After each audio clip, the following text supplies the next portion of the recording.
Hi dears, welcome to my channel.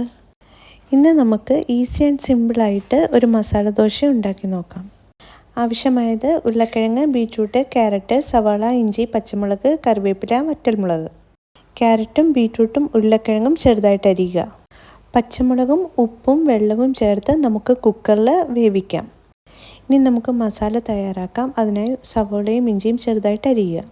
ഒരു പാനിൽ വെളിച്ചെണ്ണ എടുത്ത് കടുക് പൊട്ടിച്ച് ഉഴുന്നും വറ്റൽമുളകും ചേർക്കുക. ഇതിലേക്ക് അരിഞ്ഞു വെച്ചേക്കുന്ന ഇഞ്ചിയും സവാളയും ചേർത്ത് നന്നായി വഴറ്റുക. ഇതിലേക്ക് കാശ്മീരി മുളക് പൊടിയും കുറച്ച് മഞ്ഞൾപ്പൊടിയും ചേർക്കാം. സവാളയൊക്കെ ഒന്ന് വഴഞ്ഞു വന്നാൽ മതിയാവും. ഇതിലേക്ക് കുക്കറിൽ വേവിച്ച് വെച്ചേക്കുന്ന പച്ചക്കറികൾ ചേർക്കാം. ഒരൽപ്പം നെയ്യും ചേർത്ത് നന്നായിട്ട് വഴറ്റുക. ദോശക്കല്ലിൽ കുറച്ച് നെയ്യ് പുരട്ടിയിട്ട് ദോശ ചുട്ടെടുക്കാം.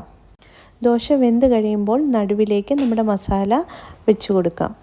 ദോശ നമ്മുടെ ഇഷ്ടത്തിന് മടക്കിയെടുക്കാം. ടേസ്റ്റി ആയിട്ടുള്ള മസാല ദോശ റെഡിയായി കഴിഞ്ഞു.